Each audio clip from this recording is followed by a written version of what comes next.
Bonjour et bienvenue dans cette nouvelle vidéo. Aujourd'hui nous allons parler d'une des lois ayant été passée en mars 2016 pour lutter contre le terrorisme et les incivilités au quotidien dans les transports collectifs. Il y a deux objectifs assez distincts pour cette loi concernant la sécurité dans les transports en commun. D'une part prévenir et lutter contre l'incivilité au quotidien et d'autre part lutter contre le terrorisme. Pour cela, les agents SNCF et RATP, formés sous contrôle du ministère de l'Intérieur, pourront désormais procéder à des inspections visuelles, des fouilles de bagages et des palpations de sécurité. Ils pourront effectuer leur mission sans obligation du port de tenue réglementaire. Donc n'importe qui peut potentiellement venir fouiller nos sacs et venir nous palper? L'agent devra tout de même présenter sa carte professionnelle à quiconque en fait la demande. Et il se passe quoi si on refuse? Tout refus peut entraîner, même avec un titre de transport valide, une interdiction d'accès au transport en commun, ou une obligation de descendre du transport au prochain arrêt, ou une obligation de quitter tout espace géré par l'exploitant du réseau de transport en commun, par exemple la gare. Si la personne refuse toujours d'obtempérer, l'agent devra le signaler sans délai aux forces publiques, police, militaires, gendarmes et pourra demander leur assistance.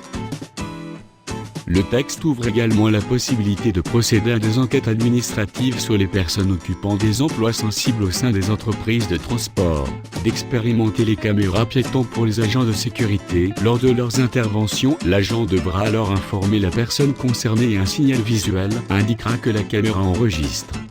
L'agent ne pourra pas accéder à cet enregistrement qui ne sera conservé que 6 mois si aucune procédure n'est engagée, et enfin, d'expérimenter la transmission en temps réel aux forces de l'ordre des images captées par les opérateurs de transport privés. Le fait de signaler par tout moyen un contrôleur ou agent de sécurité est puni de 3 750 € d'amende et de 2 mois d'emprisonnement.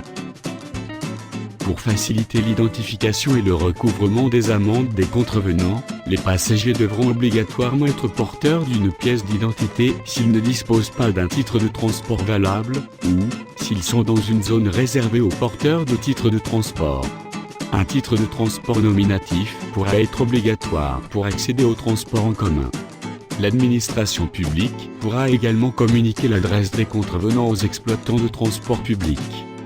Exploitants qui s'engagent bien entendu à ne pas conserver ces données, j'imagine. Les officiers de police judiciaire peuvent procéder sous réquisition du procureur de la République à la visite des véhicules, sauf ceux utilisés comme résidence, sur la voie publique ou dans un lieu accessible au public, et à la fouille de bagages dans les véhicules de transport et emprises immobilières des entreprises de transport, par exemple sur le quai d'une gare. Dans la mesure du possible, l'inspection sera faite en présence du conducteur ou du propriétaire, sauf risque grave pour la sécurité des personnes et des biens. Et dans tous les cas, un procès-verbal sera remis à l'intéressé pour indiquer le lieu, date de début et de fin de l'opération.